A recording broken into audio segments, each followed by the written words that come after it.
Another week down, one more week to go. We off to, I guess, the crown jewel in our season, which is the Outdoor Championships. So really excited about getting there. The kids seem to be excited. We're taking a large contingent. Some say more than we've had in a long time. So 15 men, 15 women. Good stuff for the Ducks. So can't wait to get to Austin and see what we get. Yeah, there's a lot of numbers. You feel like you got a lot of scoring potential from those numbers? It depends on how you look at it. It's one of those things to where when you get there, anything can happen.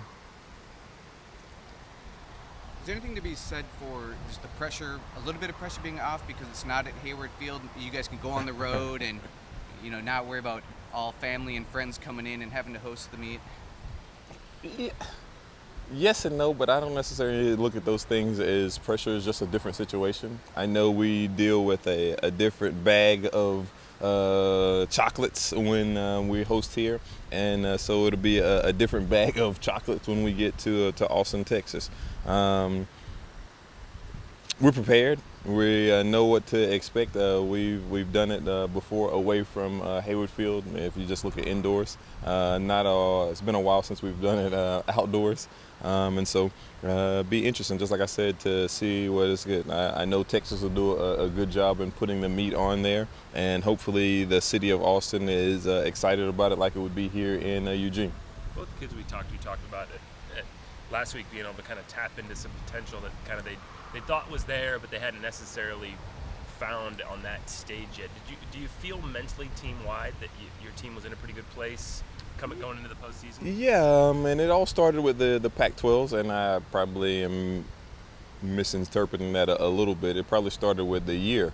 We have a great group of seniors that we're going to miss that has kind of led and shepherded our team up until this point, and they just kind of kept everybody steady. So one of those things to where you get to the Pac-12 meet, you get to the regional meet, and they're still talking into these young people's ears. When this is a young group, like we'll get a good portion of them back, but it's one of those things to where when you say, are they ready or are they potential? Yeah, I think they've been chomping at the bit all year. So, like I said, excited about getting to Austin and see what happens. Trayvon especially seems to be chomping at the bit lately, peaking at the right time. What do you expect out of him, and what does he have to do to get onto the podium? More of the same. It's one of those things to where you just have to execute there on the big stage. He's definitely shown that he has the talent and the wherewithal to be a competitor and a contender for those races there in the 100 and 200, as well as the 4x1. So my thing for him is just to make sure that he doesn't try to force it and just let it happen. Also got a small number of throwers as well. It's kind of not, I want to say unexpected, but they were very happy to get that number of throwers in. Yeah, it's one of those things to where Coach Whitsett's been really battling some of the challenges, him more so than others, as far as where to go, to train, where to throw, and things like that, considering our current situation. And he's made the most of it and been able to really do well here and get those guys qualified to the national meet.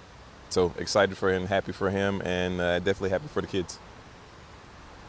I asked the athletes the same question, but with no Hayward, you scheduled a lot of warm weather meets just for this purpose, to be in Texas in mid-June. Do you think that's paid off? I would have thought that in the beginning of the year, but every meet that was supposed to be a warm weather meet turned out cold. It was cold in Tucson for Pac-12s. It was cold in Sacramento. So the only real test that we got was that early in the season when we went to Phoenix. It was quite warm there, but it's been cold it was cold at Mount Sac when we went there. So our fortuitous thinking didn't quite turn out to be as good as we had hoped.